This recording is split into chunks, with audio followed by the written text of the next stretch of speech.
Okey, untuk memulakanlah topik perbincangan kita pada malam ni. Okey, kenapa saya terpanggil nak ceritakan tentang stakeholder manis ni? Okey, sebab baru-baru ni lah ada rancangan berita lah yang menceritakan tentang peguam yang menyalahgunakan amanah yang telah diberi, di mana peguam tersebut telah pecah amanah, ataupun dalam bahasa mudahnya kita panggil sebagai CBT lah, Criminal Breach of Trust, CBT.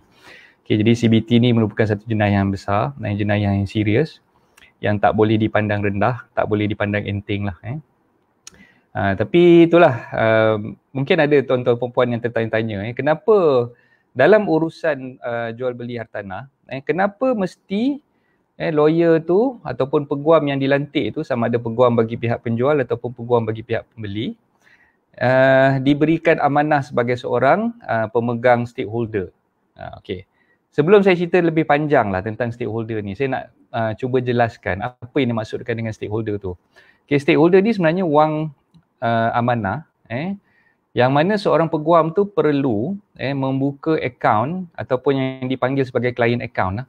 Okay, peguam sebenarnya dia ada dua akaun yang dia perlu buka. Yang pertama yang dipanggil sebagai client's account, yang kedua yang dipanggil sebagai office account.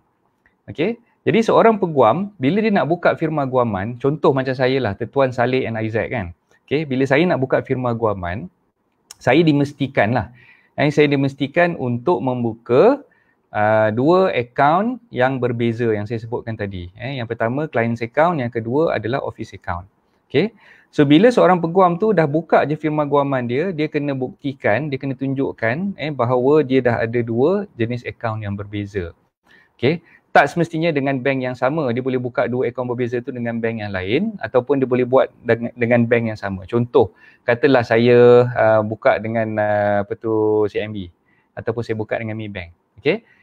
So maknanya client's account saya tu boleh jadi dalam bank yang samalah, tapi nombor akaun tu berbeza. So maknanya satu akaun khusus untuk simpan, yang dipanggil sebagai client's account tu khusus untuk simpan duit yang diamanahkan kepada saya oleh klien. Contoh macam, kalau katalah dalam satu transaksi jual beli, sebelum duit tu dilepaskan kepada penjual, okay, dalam urusan jual beli biasanya pembeli akan bayar kepada penjual harga jualan tu lah. Okay. So sebelum duit tu dilepaskan kepada penjual, duit tu biasanya akan dimasukkan dulu dalam stakeholder account peguam. Jadi bila saya terima je cek ataupun saya terima je bank draft daripada klien, daripada anak guam tersebut, saya kena pastikan yang duit tu kena dimasukkan dalam client's account dulu. Saya tak boleh nak simply masukkan duit yang dah didepositkan oleh klien tadi melalui cek ataupun bank draft tadi tu ke dalam account yang dipanggil office account. Saya kena masukkan dalam client's account. Okay, so bila dah masuk dalam client's account, daripada client's account itulah sebenarnya yang saya akan lepaskan duit tersebut kepada penjual lah. Sebagai penjual tu dia akan menerima baki harga jual ataupun baki deposit sebagai contoh daripada peguam melalui client's account dia. Jadi stakeholder manis tu memang peguam disyaratkan supaya membuka akaun dengan mana-mana bank dan kena pisahkan, kena pecahkan. Tak boleh nak dicampur adukkan office account dan juga client's account. Okey. Jadi katalah sekarang ni tuan-tuan puan-puan, dalam urusan jual beli, okay, terutamanya lah untuk kes-kes yang melibatkan urusan jual beli subsale ataupun jual rumah daripada penjual secara directly kepada pembeli kan. Okey. Kalau katalah tuan-tuan perempuan ingin menjual hartanah tersebut, biasanya tuan-tuan perempuan sebagai seorang penjual jarang-jarang diwakili oleh peguam tuan-tuan perempuan sendiri. Okey, istilah yang biasa kita gunakan, penjual ni dia suka tumpang peguam dengan pembeli. Okey. Jadi dalam urusan untuk berjual beli tu, penjual tu dia tidak ada peguam dia sendiri. Dia tidak ada peguam dia sendiri, yang mana dia mungkinlah kan kebiasaannya dalam urusan jual beli subsale ni, penjual ni dia nak jimat kos kan, dia nak jimat kos. Jadi dalam nak menjimatkan kos tu, dia mengambil langkah singkat tanpa memikirkan risiko yang ada. Dia guna je peguam yang dilantik oleh pembeli tadi, maknanya dia tumpang aja peguam dengan pembeli tadi. Okey, barang diingat, apa yang saya perlu highlightkan di sini adalah bila tuan-tuan perempuan tidak melantik peguam tuan-tuan perempuan sendiri sebagai penjual, duit stakeholder tadi, duit stakeholder yang dibayar oleh pembeli tadi akan dimasukkan ke dalam akaun peguam yang dilantik oleh pembeli tadi tu. Okay. Jadi nampak tak risiko dia kat mana? Sekiranya duit tu dipark ataupun disimpan ataupun didepositkan ke dalam akaun yang peguam yang dilantik oleh pembeli, yang memang atas kertas di dalam perjanjian jual beli tu pun ada mention sebenarnya lawyer tu mewakili pembeli sebagai peguam pembeli sahaja dan penjual tidak diwakili peguam, maka duit stakeholder tadi tu akan lalu ke dalam akaun peguam pembeli tadi sebagai pemegang amanah. Dan dalam masa yang sama tuan-tuan perempuan perlulah menunggu sehinggalah peguam pembeli tadi tu melepaskan duit tersebut kepada tuan sebagai seorang penjual. Okay, dia adalah dia punya prosedur dia, ada dia punya langkah-langkah yang perlu diambil sebelum peguam tersebut boleh melepaskan duit tersebut kepada penjual. Okay, jadi apa yang saya ingin highlightkan di sini, bila sekiranya tuan-tuan perempuan tidak melantik peguam sebagai peguam yang bertindak mewakili tuan-tuan perempuan sebagai seorang penjual, sebenarnya ada keadaannya lah, ada keadaan dan ketikanya yang mana peguam yang mewakili pembeli tadi tu mungkin saya tak kata benda tu biasa berlaku, tapi mungkin berlaku di mana duit yang dah didepositkan dalam akaun yang dah depositkan dalam akaun peguam pembeli tadi tu, dia lambat untuk lepaskan kepada penjual. So itu yang kadang-kadang kita tengok. Okay, contoh yang paling mudah sekali, saya bagi satu contoh. Kalau katalah urusan jual beli tu melibatkan hartanah yang ada sekatan kepentingan ataupun property tu ada dia panggil consent punya requirement untuk kita apply kebenaran pindah milik daripada pejabat tanah. Okay. Tuan-tuan perempuan sebagai seorang penjual hanya akan menerima deposit daripada pembeli setelah urusan konsen ataupun kebenaran pindah milik diperolehi daripada pejabat tanah. Okey. So dalam erti kata lain, contoh katalah dalam kes ni, tuan-tuan perempuan sebagai penjual tak lantik peguam sendiri, dan peguam yang dilantik oleh pembeli tadi tu mungkinlah ada unsur-unsur kat situ yang tak jujur dan sebagainya. Duit yang telah didepositkan oleh pembeli ke dalam akaun peguam pembeli tadi tu, dia lambat untuk lepaskan duit tersebut kepada tuan-tuan perempuan sebagai penjual. Okey, kat mana sebenarnya berlaku macam tu? Okey, katalah contoh kita nak apply consent, ke pejabat tanah. Okey, dalam perjanjian jual beli biasanya dia ada tempoh masa. Dia ada tempoh masa yang telah ditetapkan di dalam agreement tersebut untuk sesuatu konsen ataupun urusan pindah milik itu boleh dibuat konsen pindah milik itu boleh proses, boleh disubmit untuk apply kepada pejabat tanah dalam tempoh tertentu. Biasanya kita letak dalam SMP itu dalam tempoh 6 bulan. Okey. Hartanah ada sekatan perlu apply konsen. Jadi untuk urusan nak dapatkan konsen tu biasanya dalam SMP itu disebut perlu mengambil masa lebih kurang dalam 6 bulan untuk peguam ataupun penjual tu sendiri mendapatkan konsen daripada pejabat tanah.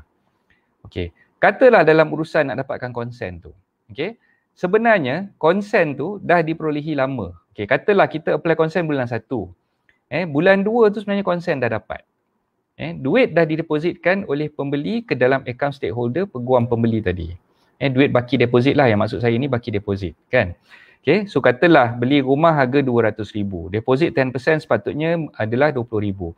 Jadi 20,000 tadi tu dah dimasukkan ke dalam akaun peguam pembeli.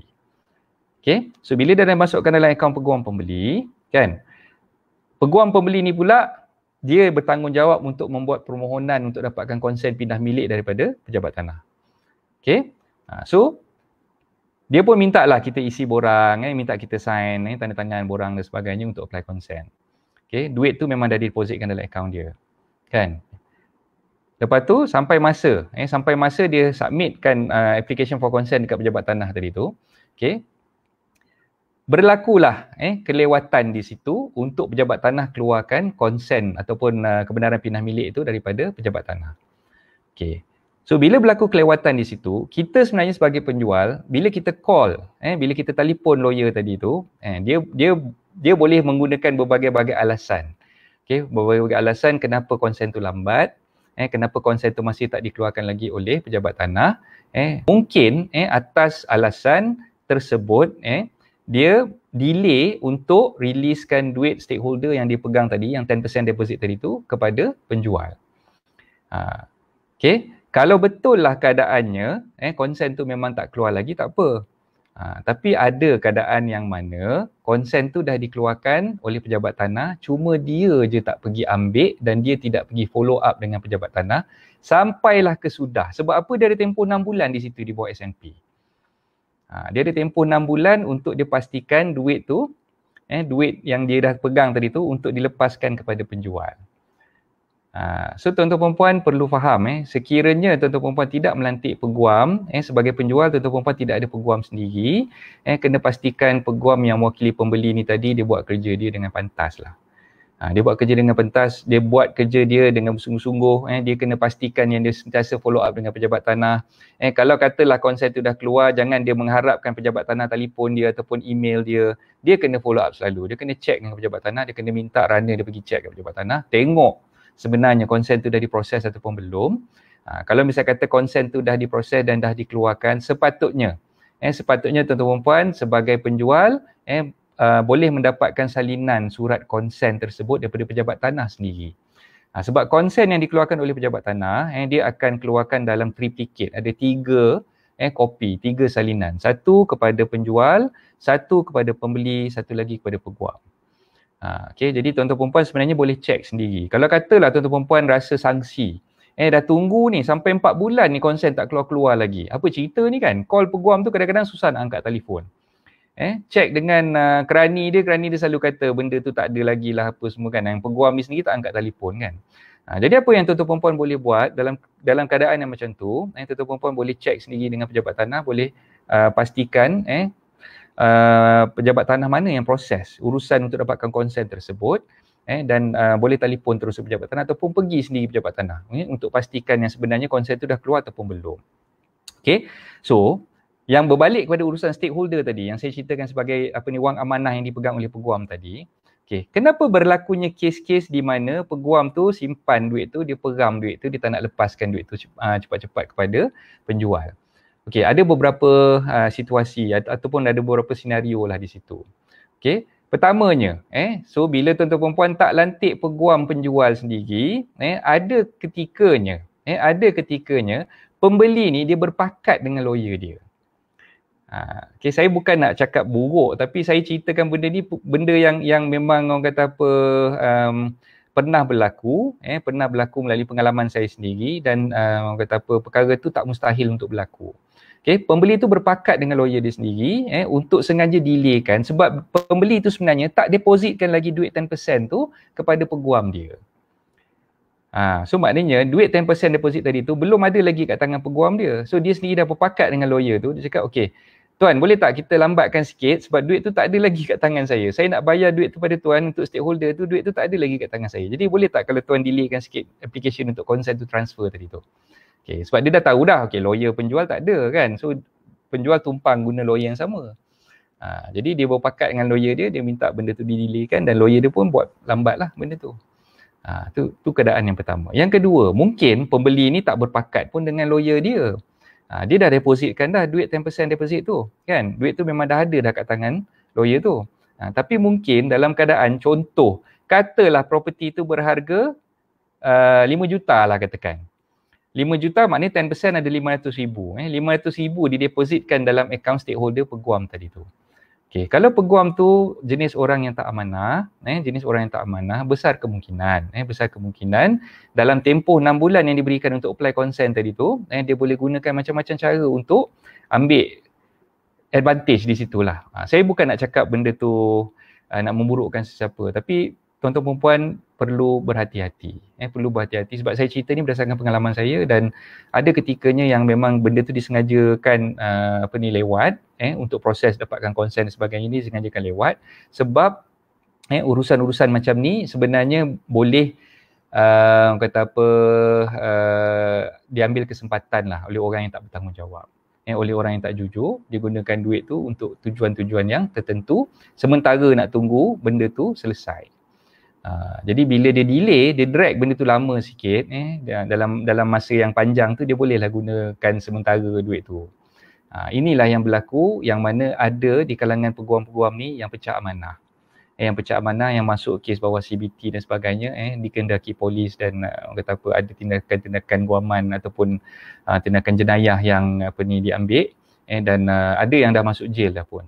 So sebabkan benda ni lah yang gelap mata, yang tak boleh nak tengok duit banyak dan sebagainya. So bila duit tu banyak, dia pun rolling duit tu pergi tempat lain dan sebagainya, sementara nak tunggu tempoh nak dapatkan konsen yang panjang tu, walaupun mungkin dalam 3-4 bulan mungkin dia dah rolling pergi tempat lain dan sebagainya, dia ada untung lebih kat situ, dia boleh gunakan keuntungan tu untuk tujuan-tujuan tertentu lah. Okay. Jadi saya minta tuan-tuan perempuan sebagai seorang penjual, tuan-tuan perempuan perlu berhati-hati dalam kes yang macam ni. Okay, jangan terlalu percaya sangat dengan apa yang telah beritahu pada tuan-tuan perempuan. Kalau katalah tuan-tuan perempuan belum bertindak untuk signing SPA dan sebagainya dengan cara menumpang peguam tadi, saya memang mengesyorkan sangat-sangat. Tuan-tuan perempuan carilah peguam untuk tuan-tuan perempuan sebagai penjual sendiri, untuk mewakili tuan-tuan perempuan sebagai penjual, dan kalau boleh elakkan daripada kita bertumpang dengan peguam pembeli tadi, supaya kes-kes macam ni tidak berlaku lah. Especially those yang melibatkan wang yang besar. Okay. So baru je minggu lepas saya ada satu kes, penjualan tanah. Okay, klien saya ni jual tanah di Negeri Sembilan. Okay. So dalam kes tersebut, dia dah sign SPA tu since bulan 11, daripada bulan November lagi. Tahun lepas lah, 2019. Tahun lepas bulan 11 dah sign SPA. Sampai ke sekarang ni, bulan ni dah masuk bulan 7, dia masih lagi tak tahu proses yang dibuat oleh peguam yang mewakili pihak pembeli tadi. Apa sebenarnya status dia dan sebagainya. Jadi baru minggu lepas dia contact saya, dia minta saya bantu, minta saya tolong tengokkan kes tu macam mana. Dan bila saya bagi nasihat pada dia, tak boleh tidak, tuan kena double check, kena confirm balik status consent tu dengan pejabat tanah sendiri. Call sendiri pejabat tanah, dapatkan maklum balas daripada pejabat tanah, tengok consent tu macam mana. Okay. Rupa-rupanya, surprisingly, sebenarnya consent tu dah keluar sejak bulan Februari. Daripada bulan 2 lagi dah keluar. Okay. So lawyer tu menggunakan alasan PKP baru ni, dia tak boleh nak follow up, tak boleh nak apa dan sebagainya. Tapi kalau misalnya kata dalam tempoh PKP dia tak boleh follow up, sedangkan surat consent yang dikeluarkan oleh Pejabat Tanah Negeri Sembilan tu dah keluar daripada bulan 2 lagi. Jadi sepatutnya benda tu tak berlaku lah. Kan daripada bulan 2 lagi sepatutnya dia dah boleh dapatkan surat kebenaran pindah milik tu daripada Pejabat Tanah. Sebab tu saya nasihatkan dia, okey tak apa, tuan call dulu Pejabat Tanah, check. Okey, so bila call memang surprisingly benda tu dah ada. Since bulan 2 lagi dah keluar. So apa yang berlaku? Kenapa sampai sekarang bulan 6 ni, ni kita cerita minggu lepas lah, bulan 6. Bulan 6 tu barulah pihak peguam pembeli tadi tu baru nak check dengan Pejabat Tanah dan baru nak dapatkan surat tu daripada Pejabat Tanah. Okey.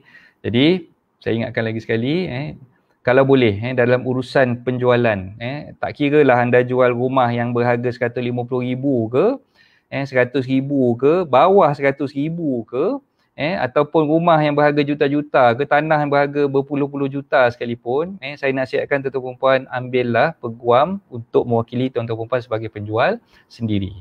Janganlah menumpang-numpang dengan peguam orang lain. Especially those yang kita tak kenal. Bahaya sebenarnya, bahaya. Sebab bila cerita pasal stakeholder manis ni macam-macam cerita. Pengalaman saya lebih kurang 18 tahun dalam bidang kepeguaman ni, macam-macam cerita yang saya dah dengar. Okay. Jadi itulah nasihat saya. So dalam urus jual beli hartanah ni, bila melibatkan wang yang besar, bila melibatkan wang yang mungkin mudah untuk orang gelap mata bila tengok duit banyak kan. So tuan-tuan perempuan perlu berhati-hatilah dalam urusan jual beli hartanah tersebut. Okey. Okey, itu mukadimah aja. Baru mukadimah daripada awal tadi yang saya cerita tu, baru mukadimah belum masuk lagi dia punya konten yang sebenar yang saya nak cerita kepada tuan-tuan. Okey, saya nak tengok sekejap komen-komen yang masuk pada malam ni. Okey. Terima kasih ramai sebenarnya malam ni yang bersama-sama dengan kita. Okey. Okey, Syakila Amira, Puan Syakila, Waalaikumsalam. Saya dari okey, dari Terengganu Puan Syakila terima kasih. Tuan Farizwan Roslan, Waalaikumsalam. Okey, terima kasih. Sahabat saya Harry Razak, Waalaikumsalam. Okey, terima kasih. Datin Jasmine pun ada daripada Melaka, Waalaikumsalam. Cikgu Jamrus pun ada, Waalaikumsalam. Teruskan berkongsi ilmu. Jangan lupa pada yang lain 21 bulan Julai, cikgu bagi talk free di Ceras bersama Lawyer Azad. Ilmu tu bukan milik kita. Ya, betul. Okey, cikgu dah pecah lubang dulu cikgu ni. Saya tak sempat nak umumkan lagi ni. Saya belum lagi sampai ke tahap nak buat iklan tu lagi. Okey, tak apa. Since cikgu dah umumkan, kejap lagi saya akan ulas sikit tentang STL yang kita akan buat insya-Allah pada 21 bulan Julai nanti. Okey. Amirul Aizat, terima kasih Amirul. Faham? Okey. Faiza, berapa anggaran kos penjual kena sediakan untuk urusan semua? Okey. Kita ambil soalan yang Faiza tanyakan Berapa anggaran kos penjual kena sediakan untuk urusan semua? Okey. Macam biasa, kos kepeguaman ni berdasarkan pada apa yang dipanggil sebagai Solicitor's Remuneration Order ataupun perintah saraan guaman lah. So bila tengok dalam SRO, dia tengok pada harga jual 1% daripada situ, itulah kos kepeguaman yang boleh ataupun legal fee yang boleh dikenakan oleh seorang peguam lah. Dan peguam sebenarnya tidak boleh mewakili dua pihak dalam satu masa. Dia tak boleh, dalam SMP tu kita tak boleh nak letakkan dia mewakili pihak penjual, dalam masa yang sama dia mewakili pihak pembeli. Dan dia tak berhak untuk charge dua-dua legal fee untuk urusan jual beli hartanah ni serentak. Pada penjual dia charge, pada pembeli dia charge, tak boleh. Dia kena charge untuk satu je. Sebab tu dalam urusan jual beli biasanya kita lawyer mewakili pihak pembeli, yang penjual ni jarang-jarang nak diwakili oleh peguam. Jadi penjual ni dia minta peguam yang mewakili pembeli tadi tu untuk uruskan apa-apa yang berkenaan dengan dia lah. Contohnya macam urusan pelepasan gadaian, urusan untuk submit borang CKHT kat lembaga hasil, urusan untuk dapatkan konsen pindah milik. Jadi perkara-perkara tersebut sebenarnya peguam yang mewakili pihak pembeli tadi boleh kenakan charge kepada penjual tadi juga. So maknanya nak save macam mana pun kena charge juga. Kena juga dibayar benda tu. Dia tak adalah dapat free terus, tak dapat tak perlu bayar apa-apa, no such thing. Sebenarnya penjual masih lagi kena bayar. Masih lagi kena bayar kepada peguam yang mewakili pembeli tadi tu untuk urusan yang saya sebutkan tadi tu. Cuma peguam yang mewakili pembeli ni tadi dia tak boleh charge untuk yang dipanggil SPA punya preparation tu lah. Nak prepare perjanjian jual beli dan juga prepare borang pindah milik, itu dia tak boleh charge. Okay, so kalau dia dah charge pada pembeli, dia charge pada pembeli sahaja. Dia tak boleh double charge, nak charge balik pada penjual tak boleh. Okay, jadi dalam urusan macam tu, sebab tu saya syorkan kalau melibatkan urusan penjualan especially pada harga yang besar lah yang berharga mungkin 500,000 ke atas dan sebagainya. Tapi itulah dalam urusan apa-apa sekalipun sebenarnya, dalam urusan jual beli ni tak kira lah kalau saya lah kalau saya diberi peluang untuk orang kata highlightkan tentang perkara ni yang mana saya selalu sebutkan tak kira lah berapa pun harga jual yang anda buat anda perlu faham dalam urusan jual beli ni sepatutnya anda sebagai penjual tu sepatutnya anda ada lawyer. Kena ada lawyer sendiri. Jangan nak tumpang-tumpang peguam, gunakan peguam yang sama. Anda tak kenal pun peguam tu. Anda tak kenal pun pembeli yang beli rumah anda tu. Tak tahu sejauh mana kejujuran dia, macam mana ketulusan dia buat kerja dan sebagainya. So, itu yang saya highlightkan tadi, awal-awal tu berkenaan cerita yang klien saya. End up dia pun terpaksa melantik saya sebagai peguam pihak penjual. Masa tu kes dia tengah-tengah dah. Sebab dia tak tahan dah nak tunggu. Berapa lama lagi nak tunggu duit tu nak dapat. Kan daripada bulan 11 tahun lepas tak selesai lagi urusan tu. Tengok-tengok konsen dah keluar bulan 2 lagi. Apa yang dah dibuat tu pun tak tahulah. Daripada bulan 2 dah keluar, sekarang bulan lepas bulan 6 tu barulah dia lawyer tu pergi ke pejabat tanah, pergi collect surat konsen daripada pejabat tanah tu. Kan? Jadi perkara macam ni memang sebaik-baiknya kalau kita ada lawyer yang proaktif, yang dia boleh buat follow up bagi pihak kita dan sebagainya. Jadi itu yang kita bayar dia punya legal fee tu untuk kerja yang dia buat lah. Macam dalam kes yang tumpang peguam ni, sebab kita pun orang kata tak mungkinlah kan kita tak orang kata apa ambil langkah untuk lantik peguam kita sendiri, kita tumpang peguam dengan peguam pembeli tadi tu mengharapkan semua dia buat. Jadi perkara-perkara macam yang saya sebutkan awal-awal tadi tu mungkin timbul lah kan. Jadi kita perlu berhati-hati kat situ. Okay, terima kasih Faiza. Alright. Okay, Puan Alia dia tanya ni, pembeli perlu cari lawyer atau pembeli boleh cari ejen cari lawyer? Okay, soalan yang baik. Okay, dalam urusan untuk kita berjual beli melalui ejen hartanah. Okay, biasanya ejen hartanah ni dah ada lawyer-lawyer yang dia dah kenal, yang dia boleh recommendkan kepada bakal pembeli tadi. Okay, contohlah macam Puan Alia nak beli rumah di Terengganu. Okay, Puan Alia pun nak beli rumah, tengok kat dalam mudah.my ataupun tengok dalam cari property guru ke kan. So bila tengok dalam internet, Puan pun jumpa rumah yang diiklankan, dan kebanyakan iklan yang keluar dalam mudah.my dan sebagainya tu, iklan tu dibuat oleh ejen hartanah. So Puan Alia pun telefon. Okay, telefonlah ejen hartanah tu berminat nak tengok rumah tu. Okay, so Puan pun pergi tengok rumah tu, check rumah tu okey, berkenan dan sebagainya. Puan pun cakap dengan ejen tadi tu nak beli rumah tersebut. So ejen tu pun cakap, okey, Puan nak beli rumah ni, nanti saya akan uruskan. Loan Puan saya tolong submitkan. Peguam untuk buat urusan jual beli ni saya tolong carikan. So itu yang biasanya berlaku lah. Okay. So dalam keadaan macam tu, sebenarnya Puan ada liberty ataupun ada hak untuk memilih sama ada nak pilih peguam yang disyorkan oleh ejen tadi ataupun Puan nak pilih peguam yang Puan kenal dan Puan yakin sendiri. Terpulang pada Puan. So sebab tu saya cakap dalam urusan jual beli ni, kita jangan terlalu percaya pada orang. Jangan terlalu percaya pada orang, jangan dengar apa sangat yang dia recommend ke apa semuanya kan. Okay, so sepatutnya kita cuba untuk dapatkan maklumat tu, kita sendiri yang cari maklumat tu. Kita cubalah tengok dalam Google ke, kita search dia. Sekarang ni semua maklumat di hujung jari kan. So kita boleh search dan kita boleh buat carian tu dan kita boleh tengok. Feedback, testimoni daripada klien-klien yang dah buat urusan dengan peguam tersebut, macam mana keadaan dia. Dia ni okey ke tidak apa semua kan. Dekat Facebook kalau ada dia punya page tu, Puan boleh check kat Facebook page dia, komen-komen yang dikeluarkan oleh orang yang dah biasa berurusan dan sebagainya. Tengok kat review lah, review bahagian testimoni tu kan. So review tu tengok macam mana dia punya feedback daripada klien-klien yang pernah berurusan dengan peguam tersebut.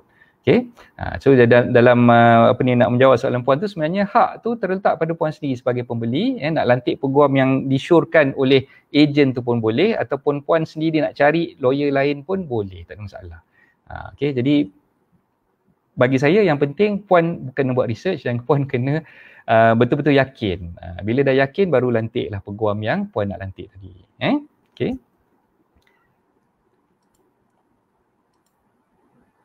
Ada tips cari peguam yang baik? Okey, so sama juga macam saya dah terangkan tadi Puan Alia, nak cari peguam yang baik ni. Okey, first kali puan-puan kena pastikan peguam tu berdaftar dengan Bar Council lah, ataupun Malaysian Bar, dengan majlis peguam. So bila kita nak check sama ada peguam tu berdaftar ataupun tidak dengan majlis peguam, kita boleh tengok di laman web Malaysian Bar, Malaysian Bar, BAR. So tengok kat laman web Malaysian Bar, dia ada directory. So bila klik kat directory tu, Puan boleh masukkan nama lawyer yang kononnya lawyer tadi tu, masukkan nama dia, klik search, kat situ ada keluar.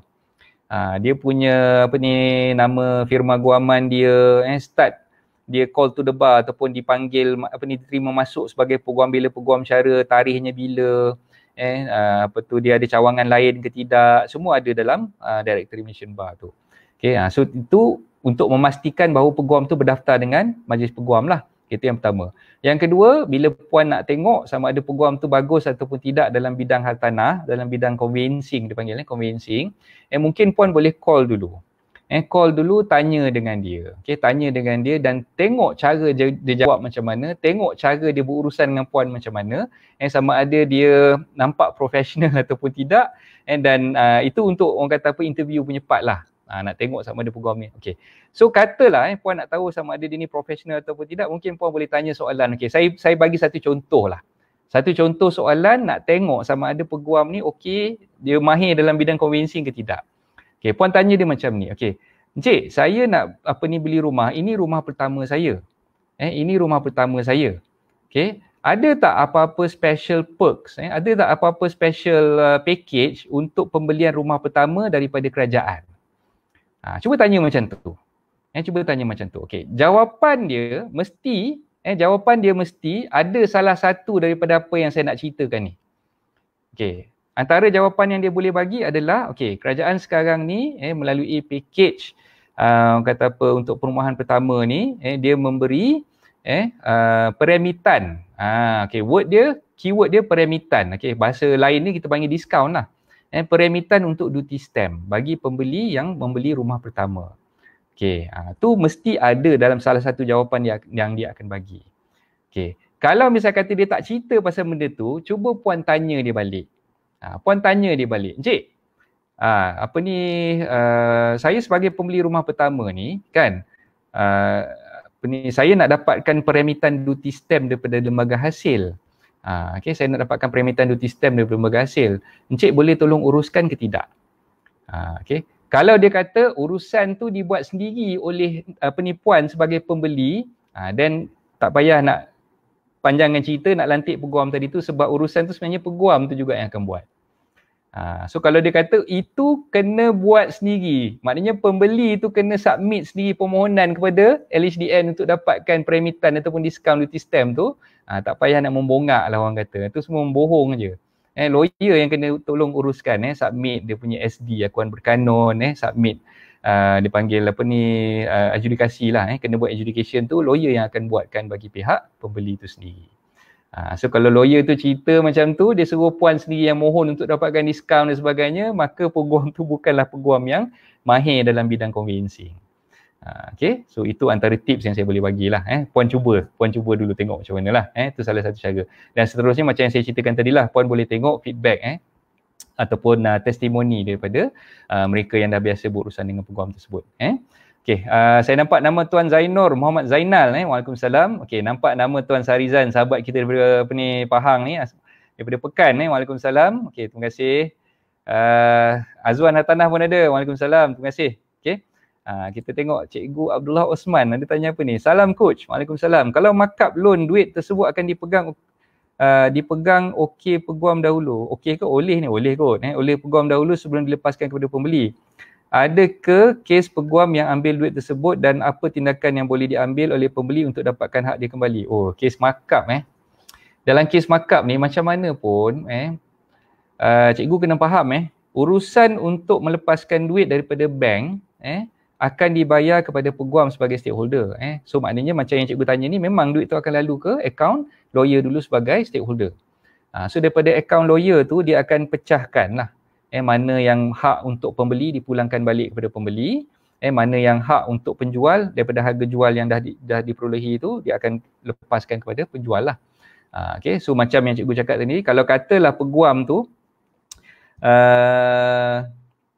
ada ke kes peguam yang ambil duit tersebut dan apa tindakan yang boleh diambil oleh peguam? Okay, ada ke tidak kes tu memang ada, memang pernah berlaku. Sebab tu tuan-tuan perempuan mungkin pernah terbaca lah kes yang melibatkan peguam yang pecah amanah ataupun criminal breach of trust, CBT kan, yang sedang diburu polis lah, yang dah lari pergi luar negara pun ada, macam-macam cerita lah. So memang berlaku kes-kes macam tu.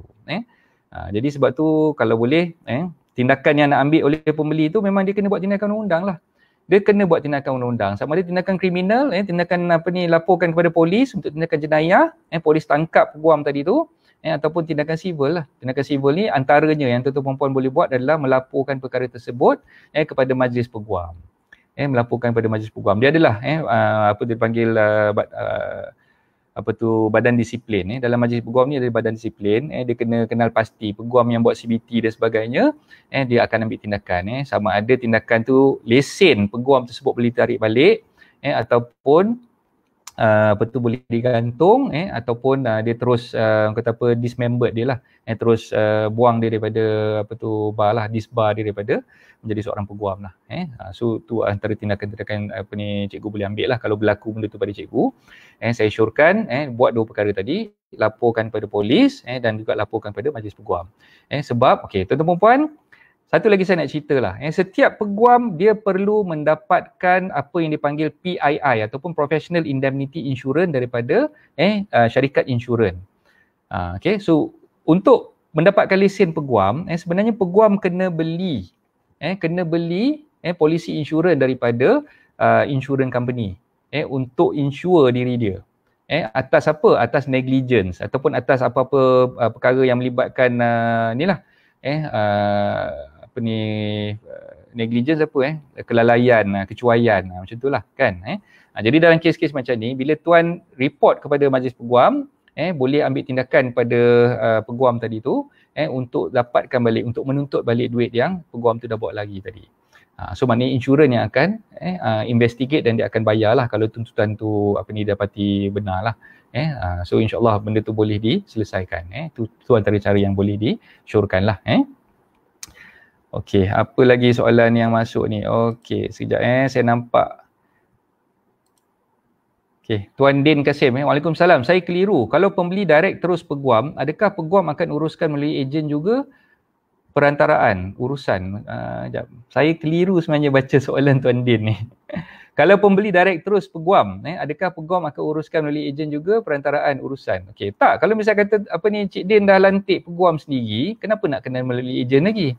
Kan? Ejen tu dia syorkan. Ejen biasanya, perunding hartanah ni dia biasanya dia dah ada kenal lah beberapa lawyer yang dia dah biasa berurusan. Dan dia pun tahu track record lawyer tu macam mana. Okay, jadi untuk memudahkan urusan, dia minta Encik Din melantik lawyer yang dia kenal. Dia syorkan lah, dia recommend lah kan. Bahasa mudahnya recommend. Okay. So terpulang pada Encik Din nak lantik peguam yang syorkan oleh ejen tadi tu, boleh, ataupun Encik Din sendiri nak lantik peguam yang Encik Din kenal tu, terus, tak ada masalah. Okay, so dalam urusan tu maknanya tak ada isu. Kalau katalah ejen tu, dia cuba nak buat onar ke, dia cuba nak buat jahat ke apa ke, dia melambat-lambatkan urusan ke, tak guna juga. Sebab apa? Ejen hartanah ni, tuan-tuan kena faham bila kita dah sign booking form ataupun ATP dia panggil, agreement to purchase, booking form tu, kita dah sign dengan ejen, kalau ejen lambat serahkan dokumen tu pada peguam untuk urusan jual beli, maka ejen tu punya komisen pun tak dapat. Sebab apa? Dia hanya boleh claim komisen selepas perjanjian jual beli tu dimatikan stamp. Tu kena faham Selepas perjanjian jual beli dimatikan stamp, barulah ejen tu boleh dapat komisen dia. Itu pun untuk hartanah yang berstatus tidak ada sekatan kepentingan, yang tak perlu mendapatkan konsen pindah milik daripada pejabat tanah. Yang mana kes melibatkan konsen pindah milik daripada pejabat tanah, ejen tu hanya boleh claim selepas konsen dikeluarkan daripada pejabat tanah. Tu kena faham kat situ. Ejen hanya boleh claim untuk dapatkan claim dia, komisen dia daripada penjual tadi tu, hanya setelah konsen diperolehi daripada pejabat tanah, baru dia boleh claim duit tu daripada agensi dia. Jadi tak ada isu sebenarnya kenapa ejen tu nak melambatkan proses. Dia kalau boleh nak cepat-cepatkan proses. Sebab tu dia nak suruh tuan-tuan perempuan guna lawyer yang dia recommend, sebab lawyer yang dia kenal ni buat kerja cepat. Jadi bila buat kerja cepat tu biasanya lah dia dapat perjanjian jual beli yang dah di stamping tu cepat, jadi dia bolehlah claim cepat. Dan claim commission tu tuan-tuan perempuan pun kena faham, bukan pembeli yang bayar. Okay, kita bayar earnest deposit ataupun wang cengkeram. Wang earnest deposit tu wang cengkeram kepada ejen. So daripada duit wang cengkeram tu sebenarnya dia punya commission. Dan wang cengkeram tu hanya dilepaskan kepada ejen tersebut hanya setelah perjanjian jual beli ditandatangani dan dimatikan stamp. Ataupun dalam kes yang melibatkan konsen, selepas konsen diperolehi daripada pejabat tanah, barulah dia berhak untuk dapatkan claim dia dari segi commission dia tadi tu. Okay, jadi kenapa dia nak kena lambatkan proses tu?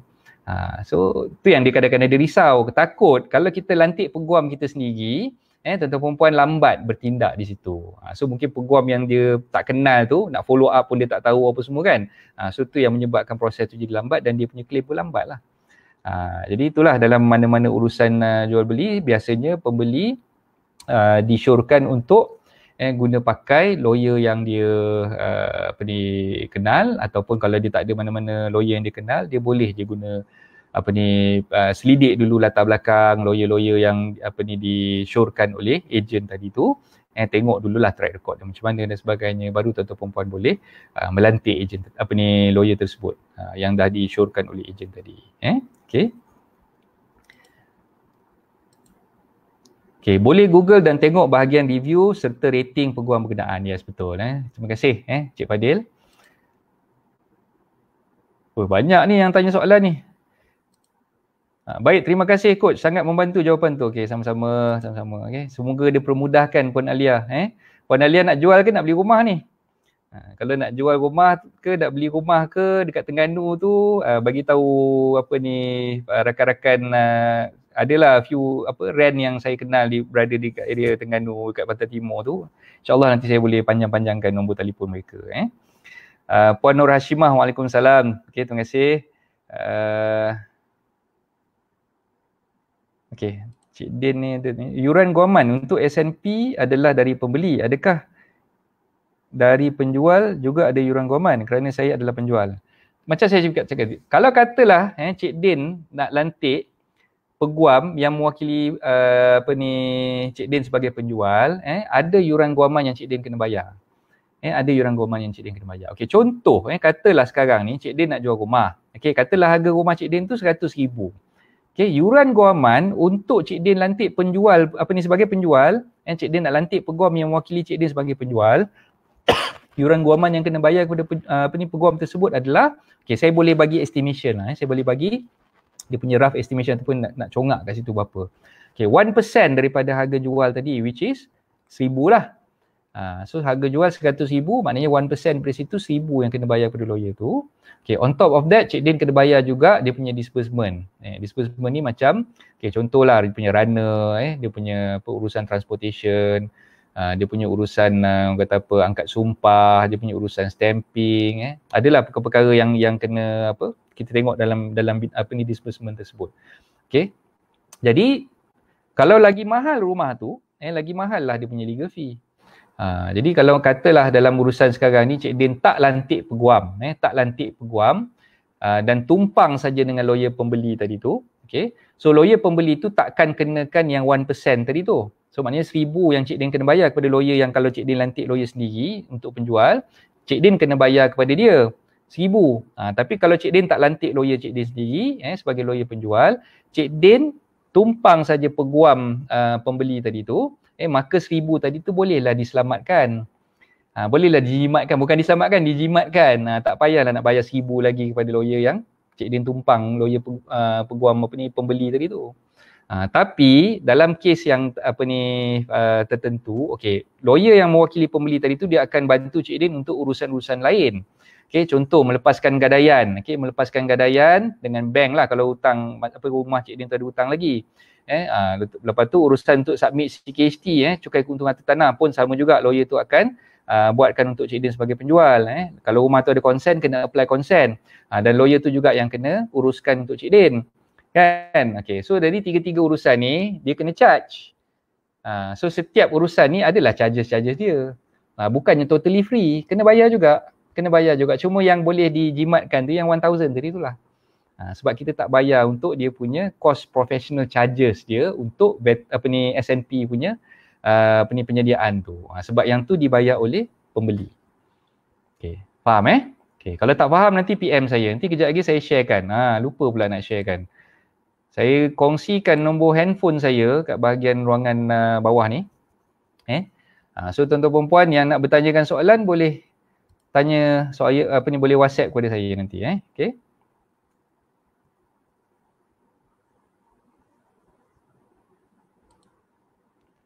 Yuran semua tu boleh tolak dari harga jualan. Tolak dari harga jualan boleh, tak ada masalah. Sebab nanti peguam tu bila dia terima duit, dia kan sebagai stakeholder kan, dia akan terima duit tu daripada bank kan. So lalu ke akaun peguam dulu. So peguam tu yang akan lepaskan duit tu pada Cik Din. Masa dia nak lepaskan duit tu kepada Cik Din, dia akan tolak lah legal fee yang Cik Din kena bayar. Kalau Cik Din tak bayar pada awal lah. Kalau Cik Din nak, orang kata nak tunggu sampai towards the end, dah sampai hujung tu, baru nak bayar. Dan peguam tu akan tolak daripada baki harga jualan yang dah dipegang oleh peguam tadi sebagai pemegang amanah ataupun stakeholder tadi. Okay. So saya harap jawapan saya tu membantulah Cik Din Okay. So kalau ada apa-apa pertanyaan boleh WhatsApp saya nombor telefon saya dekat bawah tu. Okay. Okay, so saya rasa saya dah go through semua kot soalan-soalan yang tuan-tuan perempuan tanyakan ni. Kalau ada tertinggal nanti tolong highlightkan pada saya Okay, saya nak teruskan dengan perkongsian saya tadi. Okay, terima kasih Cik Din atas soalan Cik Din tadi. Okay, berbalik kepada isu stakeholder tadi kenapa lawyer akan pegang duit stakeholder tu dan tak terus lepaskan kepada penjual? Okay, sebab apa lawyer kena pastikan beberapa perkara. Okay, yang pertama, penjual tu telah menyelesaikan semua tunggakan yang ada kat atas rumah yang dijual tu. Okay, tunggakan kat sini bermaksud cukai tanah, cukai pintu, bayaran maintenance, bil utility, utility ni TNB, Syabas, kalau kat Negeri Sembilan Sains, kalau kat Johor SAJ kan, macam-macam lah kan, setiap negeri dia punya syarikat air tu berbeza kan. Lepas tu cukai apa tu, Indah Water, bil Indah Water Consortium, semua bil-bil utility ni telah pun dijelaskan ataupun dibayar sepenuhnya oleh penjual. So maknanya, kalau katalah duit stakeholder tu, lawyer dah lepaskan keseluruhannya ataupun bank bayar terus directly kepada penjual, kita risau, takut penjual ni masih lagi ada tunggakan. Okay, yang banyak-banyak ni yang selalunya menjadi kerisauan adalah Indah Water Consortium. Indah Water ni jarang-jarang orang bayar. Kadang-kadang daripada start dia duduk, daripada tahun 2010 sampailah 2020, dah 10 tahun, tak pernah satu sen haram dia bayar pada Indah Water. Okay, so itu yang kita kena check, kena pastikan. So lawyer sebelum nak lepaskan duit tu kepada penjual, lawyer kena pastikan semua tunggakan-tunggakan ni dah dijelaskan oleh penjual terlebih dahulu. Okay, ada juga kes yang mana penjual tu minta lawyer uruskan pembayaran tu dan tolak daripada wang yang dipegang tu lah. So dalam macam saya pun saya biasa uruskan macam tu. Kalau katalah penjual tu nak jual, ada tunggakan daripada awal sampai habis tu, okay, so kita akan pastikan dengan duit yang kita pegang tadi tu lah untuk kita bayar. Okay, duit yang kita pegang tu untuk kita bayar. Okay. Kebiasaannya, duit yang lawyer bayar untuk tunggakan-tunggakan ni, dia akan gunakan duit yang diterima sebagai deposit. Ingat tak tadi saya ada ceritakan, pembayaran daripada pembeli kepada penjual, dia ada 2 fasa. Kalau melibatkan ejen, ada 3 fasa.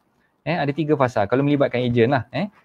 Saya cerita yang melibatkan ejen dulu. Fasa yang pertama, pembeli kena bayar apa yang dipanggil sebagai earnest deposit. Earnest deposit ataupun wang cengkeram sebanyak 3%, biasanya 3% lah. Ada yang 3.18% pun ada. Okay, so yang 3% tadi tu dibayar daripada pembeli kepada lawyer. Daripada pembeli kepada ejen, kepada ejen hartanah tersebut. Okay, itu yang dipanggil sebagai earnest deposit. Okay, lepas dah bayar earnest deposit, tuan-tuan perempuan akan tanda tangan booking form ataupun ATP, agreement to purchase, dengan ejen tersebut. Okay, so bila dah bayar earnest deposit, barulah lawyer akan prepare perjanjian jual beli ataupun SPA tadi. So bila dah prepare SPA, perjanjian jual beli, lawyer akan minta tuan-tuan perempuan sebagai pembeli tanda tangan dokumen SPA tersebut dan membayar baki depositnya pula. Okay, so baki deposit dalam perjanjian jual beli biasanya adalah 7% lah. 7%. Yang tadi earnest deposit 3%, so bakinya ada 7% lagi. So itu berdasarkan kepada persetujuan antara penjual dan juga pembeli lah. Okay. Ada kes di mana penjual tu mungkin dia bagi kelonggaran. Okay, tak apa, you tak payah bayar 10% deposit. Dalam SPA ni kita just tulis you bayar 3% earnest deposit dan you boleh bayar the rest 97% tu dalam loan. Pun ada juga. So maknanya masa kita nak sign SPA tu kita tak bayar lagi deposit yang baki 7% tu tadi. 97% masuk dalam pinjaman. Okay, ni yang biasanya melibatkan pembelian pinjaman daripada LPSA yang boleh dapat 100% financing ataupun pembelian package rumah pertama dengan bank komersial yang ada bagi 100% financing lah. Okay. So maknanya itu stage yang kedua lah. Kita sign SPA kena bayar baki deposit.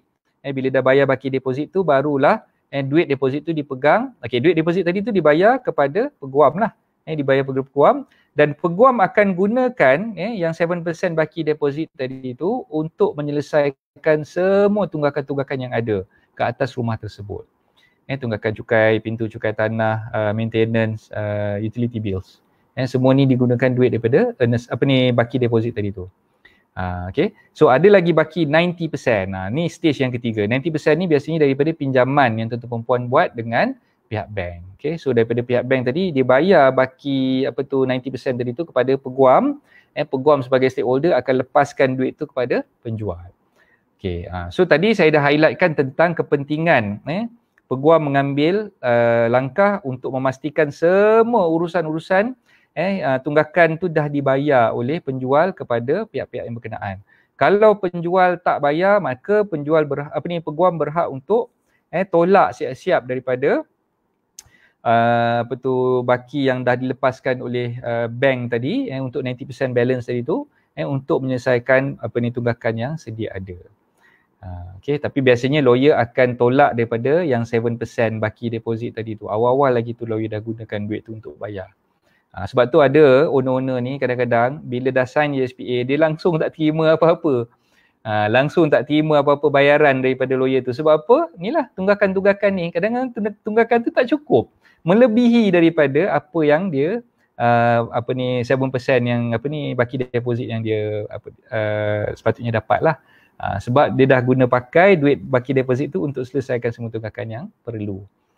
Okay, so jangan marah lah kalau misalnya kata ni apalah lawyer ni dah belum apa-apa lagi dah kapur duit aku lah apa semua kan. Sebenarnya bukan kita kapur, kita selesaikan semua tunggakan-tunggakan yang ada. Yang tuan-tuan perempuan tak bayar tunggakan tu siapa suruh? Kan, lain kali ada tunggakan tu bayar, ada hutang tu bayarlah kan. So janganlah tunggu sampai dah jual rumah baru nak selesaikan. Ini duduk bertahun-tahun maintenance 1 sen pun tak pernah bayar. Kan majlis pembandaran cukai pintu tak pernah bayar kan. So sebab itulah kena tolak. So masa nak jual tu barulah tengok banyak tunggakan, ada interest lagi kat situ. Kan? So kena pastikan semua tu kena selesaikan dulu. So masa deposit tu jangan marah peguam sebab peguam hanya menjalankan tanggungjawab dia. Dia gunakan duit tu untuk settlekan whatever tunggakan yang ada tu untuk selesaikan semua dengan pihak-pihak yang berkenaan. Okay, right? Okay, so sampai stage yang nak lepaskan duit kepada penjual, okay, peguam juga kena pastikan yang penjual dah serahkan kunci kepada pembeli.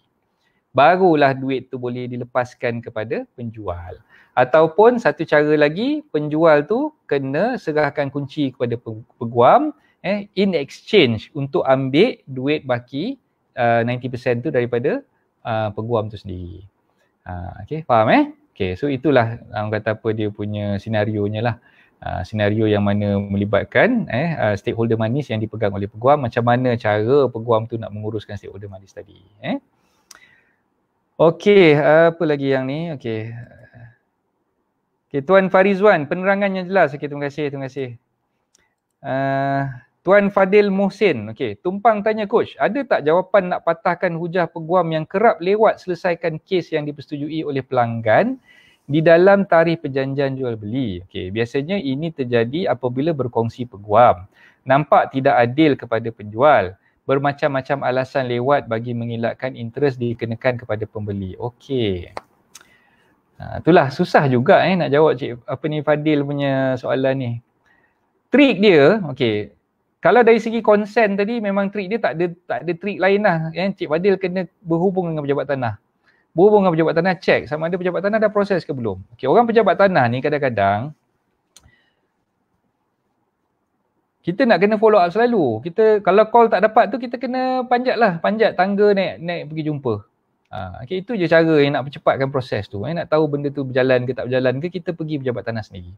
Telefon peguam tak berangkat. Kadang-kadang telefon kelak dia pun tak memberi kerjasama yang baik dan sebagainya kan. Jadi untuk benda-benda macam ni memang tak boleh tidak, kita kena ambil tindakan proaktif sikit lah. So itulah macam saya awal-awal tadi dah beritahu dah. Ada kes-kes yang melibatkan peguam tumpang, penjual tumpang peguam pembeli ni. Dia sengaja melewatkan sebab dia ada hide something di situ, ada udang di sebelah mi. Ada udang di sebelah mi yang kita tak tahu kan. So itu yang kita perlu ambil tindakan proaktif untuk kita sendiri pergi kejar. Okay. Antara lain kalau katalah yang melibatkan stakeholder manis ni, okey, duit dah disburse, tuan-tuan perempuan boleh check dengan pihak bank. Boleh check dengan pihak bank sama ada duit tu dah dilepaskan ataupun tidak. Okey. Senang je nak tahu. Bila kita ada hutang, kita sebagai penjual, kita ada redemption ataupun bayaran tebus hutang yang perlu dibayar kepada bank kita. Kan? Kalau katalah penyata tebus hutang tu dah dikeluarkan. Penyata tebus hutang tu dikeluarkan oleh bank kita, bank penjual kepada bank pembeli. Okay, katalah baki hutang kita tu biasanya dia akan bagi 3 bulan. Katalah ni bulan Julai, bulan Ogos dengan bulan September. So katalah sampai bulan September tu tak disburse lagi duit tu. Padahal redemption untuk bayar untuk tebus hutang tu tak perlu mengambil masa yang lama pun. Kalau katalah benda tu straightforward lah, kes yang dah ada grant strata ataupun dah ada grant individu, tak ada sekatan, tak ada apa-apa masalah nak apply consent dan sebagainya. So biasanya dalam tempoh sebulan setengah lepas kita sign SPA, duit tu dah disburse dah. Biasanya lah insyaAllah. Kalau saya yang uruskan memang dalam tempoh sebulan setengah. Kalau yang straightforwardnya kes kita tak cerita kes yang complicated, yang kes yang mana pemaju dah kena gulung, pemaju dah wind up tadi kan, lepas tu pemaju yang lambat bagi respon, yang mana kes tu masih lagi di bawah master title, yang nak kena buat double transfer, first transfer daripada pemaju kepada penjual, penjual nak transfer pula kepada pembeli. So benda-benda macam tu yang kadang-kadang lambat kan. So yang case straightforward biasanya dalam tempoh lepas sign SPA tu sebulan lebih je, insyaAllah first redemption tu dah boleh dibayar, insyaAllah. So kalau case yang macam Cik Fadil tanya ni, macam mana nak trick dia, nak tanya soalan tu, susah juga nak tanya soalan trick. Kadang-kadang peguam ni itulah, dia akan ada bermacam-macam cara untuk dia pusing sana, dia konas sana, konas sini, tahulah kan. Dia yang menguruskan benda tu, jadi dia ni. Jadi kalau belum berlaku, tak payah pening kepala, lantik peguam sendiri. Ambil je peguam penjual.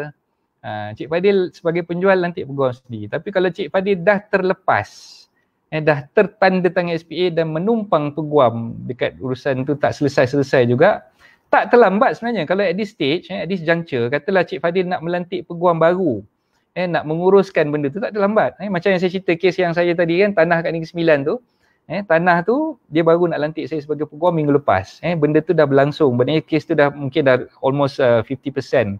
Dah tengah-tengah lah. So saya interject benda tu, saya masuk interframe lah kat situ kan. Boleh je, tak ada masalah. Boleh. So kalau risau, takut benda tu tak bergerak, dah lama sangat, lantik je peguam. Lantik peguam at this stage. Cik Fadil suruh je peguam tu buat kerja. Tapi itulah, bila dah masuk tengah-tengah ni, kena faham kena faham kerjanya lagi tedious sebenarnya, lagi renyah. So mungkin bincang dululah dengan peguam yang Cik Fadil nak lantik tu, bincang dulu dengan dia, tengok macam mana. Wah, ini tokek harum manis, Tuan Hasrul Hartanah. Terima kasih Tuan Hasrul. Okey. Dah balik ke? Masih kat Perlis lagi? Ni semua sahabat-sahabat saya ni, lama tak jumpa dia orang ni. Okey. Din Kasim, okey. Tuan Din ni banyak soalan hari ni, bagus. Adakah jika saya letak harga atas market value dan pembeli setuju beli, adakah jika saya letak harga atas market value itu merupakan satu kesalahan undang? Tak salah. Kalau dia setuju beli tak salah. Apa salahnya? Willing buyer, willing seller lah Cik Din. Orang yang nak beli tu, dia kena bersetuju dengan harga yang Cik Din letak. Cik Din letak harga, katalah harga tanah tu 100,000, Cik Din letak harga 200,000. Pembeli tu tak buat due diligence, dia check betul-betul harga tanah tu sebenarnya 100,000 je. Dia pun sign SPA, beli je rumah tu dengan harga 200,000 macam yang Cik Din nak kan, yang Cik Din nak jual. Kan? Tak salah, sebab dia memang orang kata willing buyer, willing seller punya situation lah. Kan? So markup harga ke, itu bukan markup. Cik Din jangan salah faham, yang urus cerita markup ni lain, itu cerita lain. Yang Cik Din letakkan harga tu adalah harga yang Cik Din setuju untuk jual. Jadi bila pembeli tu setuju untuk beli, itu masalah dia lah. Kenapa dia tak buat checking, dia tak check dulu market value rumah tu sebenarnya berapa. Kan? Okay. Alhamdulillah rezeki lah buat Cik Din kan. Dapat pembeli yang tak buat checking, dia setuju nak beli dengan harga yang mahal. Okay, Tuan Farizwan. Okay, biasa kalau LPPSA untuk dapatkan penyata baki hutang, berapa lama tempoh? Peguam kata lambat musim COVID ni. Oh ya. Yeah. LPPSA kalau request redemption, tengok nasib jugalah tuan. Tengok nasib juga. Ada kes-kes saya yang mana redemption tu, kita tunggu dalam tempoh 2 minggu dah dapat. Ada tu kadang-kadang sampai sebulan lebih tak dapat lagi. Tapi macam yang saya beritahu tadi, kena proaktif. Kalau katalah tuan sebagai penjual, tuan yang mempunyai akaun dengan LPPSA, minta tuan pergi panjat LPPSA ataupun call LPPSA. Tapi call diorang ni susah nak dapat. Call susah nak dapat. Biasalah kadang-kadang line sibuk. So bila call susah nak dapat tu, kita pergi panjat lah kat Putrajaya. Pergi je, bukan susah pun. Dia ada kaunter setempat dekat MOF tu, kat LPPSA tu. LPPSA terletak di MOF, di Kementerian Kewangan. Ada kaunter setempat dia. Pergi je, sekejap je. Tanda sekarang ni orang tak ramai pun. Saya baru je pergi 2-3 hari lepas, tak ada masalah. Kejap je. So ambil nombor, lebih kurang dalam, kalau tak ramai tu dalam 15 minit tu dah dipanggil dah. So ceritalah dengan dia. Nak tahu dapatkan penyata baki hutang ni lambat ke apa kan. Boleh check terus dengan diorang. Biasanya tak lama pun. Kalau kita panjat sendiri, silap-silap akhir bulan, time tu juga boleh dapat. Saya ada kes saya yang urgent lah itu. Saya pergi ke LPPSA. Saya dah request benda tu lebih kurang dalam 2 minggu. Tak bergerak, tak dapat. Benda tu urgent lah nak settlekan. Cerita pasal yang redemption statement ni, berhati-hati kalau tuan-tuan perempuan, ada rumah yang tuan-tuan perempuan buat loan dengan LPPSA, yang mana loan LPPSA ni tuan buat double loan. Maksud saya double loan kat situ, pertama tuan beli tanah dulu. Tuan beli tanah dulu, lepas dah beli tanah tu tuan buat pula loan untuk bangunkan rumah. Ni kita panggil double loan lah. Yang mana yang buat double loan ni berhati-hati. Penyata tebus hutang ataupun penyata baki hutang yang dikeluarkan oleh LPPSA ni, dia tak keluarkan serentak untuk dua-dua akaun ni. Dia keluarkan pecah dua. So ada kes saya sendiri, saya request tebus hutang daripada LPPSA. LPPSA keluarkan yang untuk akaun yang pertama ni, untuk pembelian tanah tu je, dia keluarkan penyata tebus hutang. Lepas tu saya hantarlah kepada bank pembeli, untuk bank pembeli bayar untuk redemption tu. Dia pun dah bayar. Saya forwardkan lah borang 16N untuk melepaskan gadaian kepada LPPSA. Memang itulah step dia kan. Sampai ke LPPSA kata, ada satu akaun lagi belum settle lah. Ada satu akaun lagi, iaitu akaun pembinaan rumah, belum disettlekan lagi. Saya pun dengan hati yang panas, dengan hati yang geram, saya pergi panjat LPPSA. Saya panjat LPPSA, saya tanya dengan diorang, kenapa you all keluarkan statement ni berbeza? Kenapa tak buat benda tu satu je? Kenapa tak buat satu statement, keluarkanlah dua-dua sekali kat dalam tu, kan senang. Ini satu untuk akaun tanah punya tu, satu lagi akaun untuk bina rumah. Dia kata, tak boleh cik, ni akaun berbeza. Ya betul, tapi keluarkan serentak tak boleh ke? Dalam masa sama, keluarkan dua surat, kan? Tapi serentak lah keluarnya. Janganlah ini aku dah bayar yang ni, kau nak minta benda satu lagi ni pula kemudian. Kan? Tak bijak macam tu kan. Okay, so masa tu kan saya tengah marah. Saya tengah marah, saya pergi panjat dengan dia. Alhamdulillah on the same day dia keluarkan benda tu. Saya minta hari yang sama juga dapat. Sebab tu mana-mana tindakan pula tak kisahlah tuan sebagai seorang penjual ke, sebagai seorang peguam ke, kalau kata lambat ni memang tak boleh tidak, tuan-tuan perempuan kena pergi menghadap, kena pergi check. Kat mana sebenarnya status tu, kat mana, apa yang boleh di follow up dengan mereka, dan kita kena buatlah perkara tersebut. Jangan nak mengharapkan orang telefon ke, orang email kita ke, tak ada punya. Kita sebagai penjual, kita sebagai orang kata anak guam di situ, bukan hanya meletakkan what we call tanggungjawab sepenuhnya kepada peguam tu untuk menjalankan urusan tu. Kadang-kadang kena part yang peguam ni lambat buat kerja, lambatlah jadi proses tu. Jadi kita sendiri kena ambil tindakan proaktif. Sebagai klien kita ambil tindakan proaktif, kita panjat. Kita pergi kejar sendiri benda tu daripada LPPSA ke, daripada bank ke, mana-mana lah yang kita kata benda tu tak boleh dapat daripada pejabat tanah ke, kita pergi check sendiri. Kita check sendiri, insyaAllah benda tu boleh kita cepatkan lah. Okay.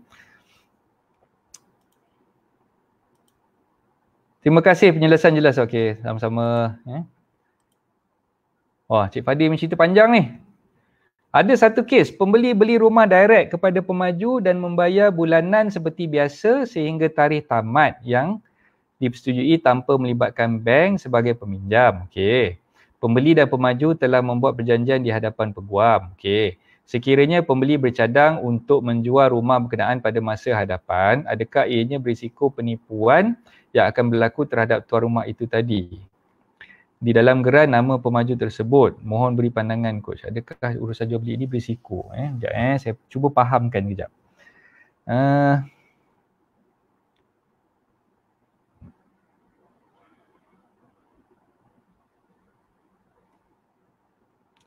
Tanpa melibatkan bank. Okey. Dia beli direct daripada pemaju. Pembeli ni beli direct daripada pemaju.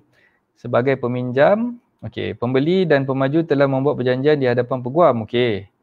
Sekiranya pembeli bercadang untuk menjual rumah berkenaan pada masa hadapan, adakah ini berisiko penipuan yang akan berlaku terhadap tuan rumah itu tadi?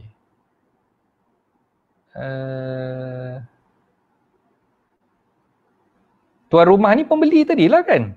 Betul tak? Apa risiko yang Cik Fadil masukkan ni? Saya tak berapa nampak kat situ.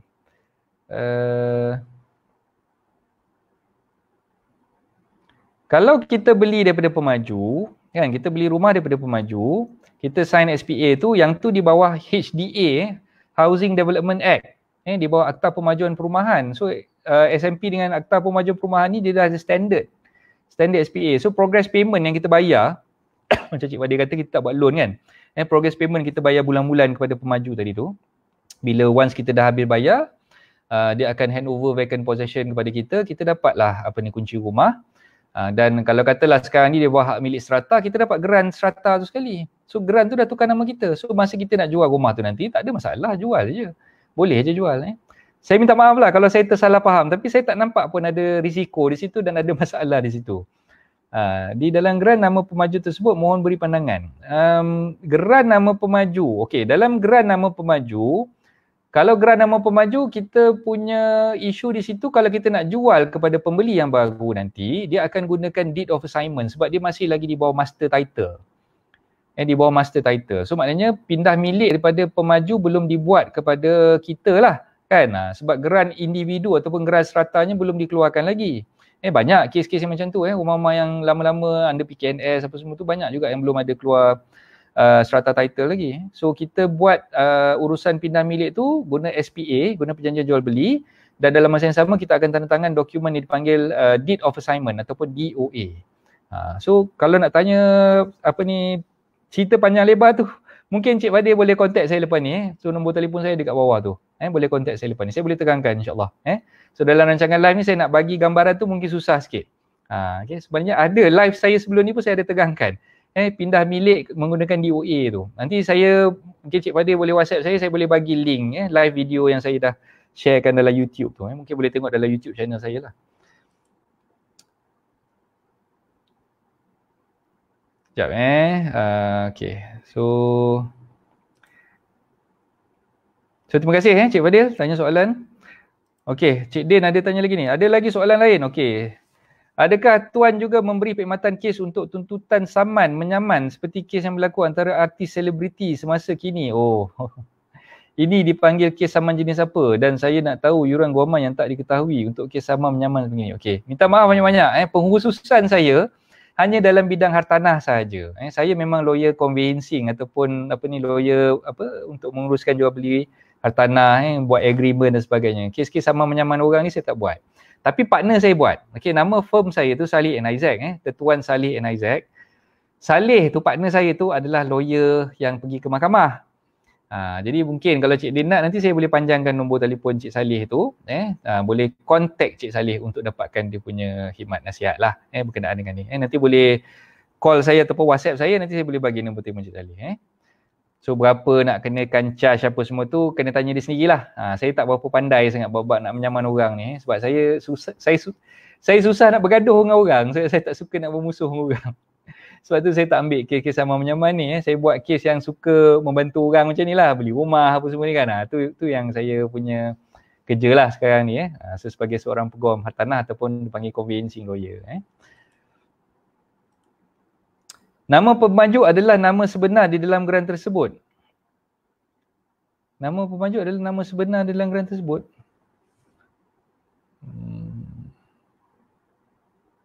Apa tak faham Tak apa lah Cik Fadil, nanti kontak saya kontak saya lepas ni. Saya tak berapa jelas. Bukan date of assignment, deed. D-E-E-D. Puan Alia, D-E-E-D. Deed of assignment. Deed of assignment. Saya tulis kat sini jap. Deed of assignment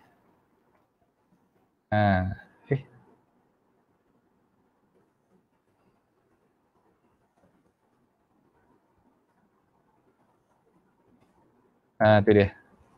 Dah masukkan dalam ruangan komen Okay. Last soalan. Siapa ada soalan lagi? Last saya bagi satu je lagi. Satu lagi soalan. Kita dah bersiaran lebih daripada 1 jam ni. Dah orang kata apa, exit saya punya masa 1 jam untuk bersiaran dengan tuan-tuan perempuan. Saya dah terpinjam pula masa tuan-tuan perempuan lebih ni. Ada lagi tak soalan-soalan yang mungkin boleh saya bantu? Cik Fadil, kalau ada kemusykilan panjang lebar tu nanti boleh kita ber-WhatsApp. Saya standby ni, saya tengah pegang telefon ni. Nanti kejap lagi Cik Fadil WhatsApp saya.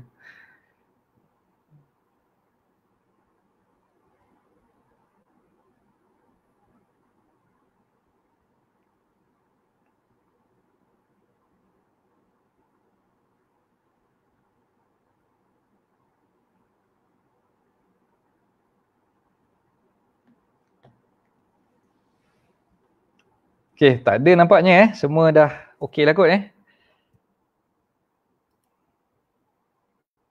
tu dia deed of assignment Okey, saya harap penerangan saya malam ni jelas semua boleh faham tentang stakeholder manis ni. So berhati-hatilah melantik peguam, pastikan peguam yang anda lantik itu adalah peguam yang jujur dan amanah yang tahu buat kerja-kerja convincing yang tidak orang kata apa sibuk dengan benda-benda lain. Kalau boleh carilah peguam yang memang fokus dia buat kerja ni je. Dia tak buat benda-benda lain. Kadang-kadang bila peguam tu dia ambil semua segala macam kes. Kes accident, dia buat kes jenayah, dia buat kes apa ni sama menyaman orang, dia buat kes apa convincing macam ni pun dia buat. Lala tak terbuat. Kan tak terbuat. Pergi mahkamah pagi pukul 9 dah ada kena dekat ke mahkamah. Kan lepas tu tak kes panjang cerita bicara apa semua tu sampai ke petang. Balik office mungkin dah lepas pukul 5 baru balik office. Kan bila masanya nak tengok apa ni file convincing lagi kan. Sebab tu biasanya kes yang lawyer yang buat convincing ni dia tak buat benda lain, dia buat convincing je.